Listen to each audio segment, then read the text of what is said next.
Voici Point Pleasant, en Virginie occidentale. Il y a une cinquantaine d'années, ce village agricole a été le théâtre d'une série d'événements monstrueux, encore irrésolus à ce jour.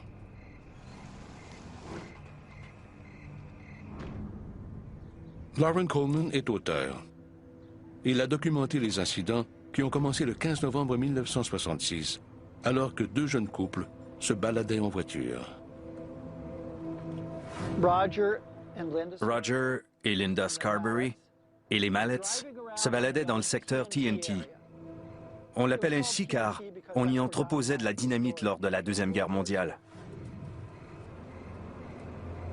TNT est un coin reculé et sombre, bien connu des amoureux. Mais l'agréable soirée des quatre adolescents tourne rapidement au cauchemar. Ils ont aperçu cette créature de 2 mètres filer droit sur eux. Elle avait des yeux rouges scintillants et sa poitrine reflétait la lumière. Elle avait 2 ailes noires immenses, mais n'avait ni tête ni bras. Puis elle s'est propulsée dans les airs et s'est mise à voler. Ils ont tout de suite fait demi-tour vers Point Pleasant, mais la créature les a pourchassés. Elle faisait pratiquement la largeur de l'autoroute. Elle avait des yeux rouges brillants, mais n'avait pas de bras, juste d'énormes ailes. Frôlant les 160 km à l'heure, la voiture tente de lui échapper et la créature finit par disparaître.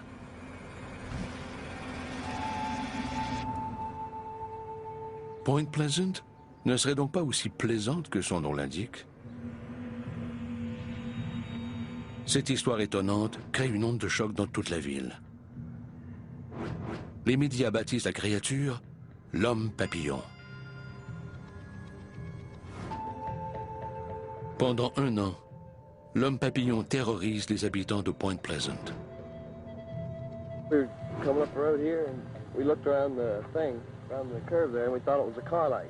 So we stopped the car and the thing came over the top of the car. Well, I just think it's something supernatural that we can't explain or something like that. I know I can't explain it, that's for sure. On se demande comment cette histoire se terminera. On connaîtra la réponse 13 mois après la première manifestation. Le Silver Bridge, qui relie Point Pleasant en Virginie occidentale et l'Ohio, s'est effondré le 15 décembre 1967. 67 personnes sont tombées dans la rivière Ohio.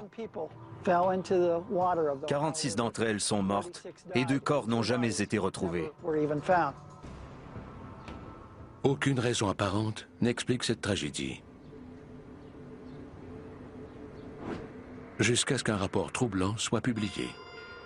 La veille du drame, l'homme papillon aurait été vu suspendu au pont. Les gens étaient terrorisés. Ils avaient si peur qu'ils refusaient de parler du pont, de l'homme papillon ou de quoi que ce soit d'autre. C'est la dernière fois que l'homme papillon a été vu. Depuis 45 ans, cette histoire incroyable laisse les experts perplexes. Mais de nouveaux éléments pourraient enfin expliquer le mystère de l'homme papillon.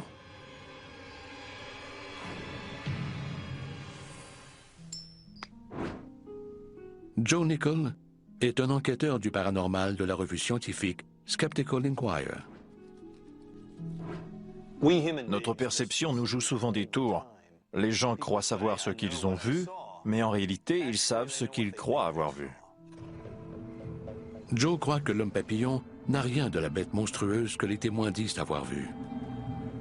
À mon avis, la chouette rayée est l'animal qui correspond le plus à la description. L'homme papillon ne serait qu'une simple chouette? La théorie de Joe Nickell se fonde sur la description de Linda Scarberry en 1966. Elle a d'abord décrit l'homme papillon comme une énorme créature ailée. Elle a dit qu'elle n'avait pour ainsi dire pas de cou ni de tête, seulement de très grands yeux ronds, brillants comme des réflecteurs. Les yeux des strigidés ont divers degrés de brillance. La chouette rayée a des yeux cramoisis extrêmement scintillants. C'est un grand strigidé avec des ailes d'envergure qui pourrait avoir l'air d'une paire d'yeux sur un tronc ailé. Son vol est silencieux, comme celui du papillon. Elle a des caractéristiques très similaires aux premières descriptions des témoins. Mais la théorie de Joe Nickell explique-t-elle sa taille? Les témoins affirment avoir vu une créature d'au moins 2 mètres. On sait que la perception peut être erronée. Partant de là, quelqu'un qui voit cette chose dans l'obscurité, sans savoir ce que c'est, a de quoi être effrayé. De la même façon, on juge souvent mal les distances et la taille des objets dans le noir. En gros, si elle ressemblait à une chouette rayée, se comportait comme une chouette rayée et avait des yeux rouges réfléchissants, il y a de bonnes chances que ce soit une chouette rayée. Incroyable, n'est-ce pas? Une ville tout entière terrorisée par l'inexplicable. Une créature de 2 mètres de haut, capable de voler à 160 km/h et peut-être même de jeter un pont par terre. Et ce serait elle la coupable? Elle est certes effrayante, du moins pour un mulot. La vraie question est donc de savoir pourquoi tant de personnes affirment avoir vu un monstre et le tiennent responsable de la mort de 46 personnes. Bizarre, n'est-ce pas? Un psychologue croit qu'il n'y a qu'un seul moyen de résoudre le mystère de l'homme papillon. Par la peur. Je vais tenter de déclencher une maladie sociogénique de masse. La maladie sociogénique de masse est une notion de psychologie qui renvoie à l'apparition soudaine d'une maladie n'ayant aucune cause médicale et s'apparentant à une forme de névrose. L'effet de contagion est immédiat et les symptômes sociaux se répandent comme une traînée de poudre. L'homme papillon est-il le fruit d'une psychose collective? James Horan croit être en mesure de prouver cette théorie en montrant ce qui s'est produit à Point Pleasant. Je vais tenter de déclencher une maladie sociogénique de masse. J'ai formé un groupe de volontaires. Je vais leur laisser entendre qu'on va visiter un site hanté dans la forêt. On va les y conduire et laisser leur imagination faire le reste. James Horan commence par expliquer au groupe qu'il a besoin de son aide pour résoudre une série d'incidents paranormaux signalés dans la région. À la tombée de la nuit, le groupe s'enfonce dans le boisé. Chacun éteint ensuite sa lampe de poche. Par la suite, seuls les participants qui croient vivre une expérience paranormale peuvent rallumer leur lampe. À peine quelques minutes plus tard, des lampes s'allument. Et des allégations de phénomènes paranormaux fusent de toutes parts. James croit que les lampes de poche agissent comme élément déclencheur chez les autres membres du groupe.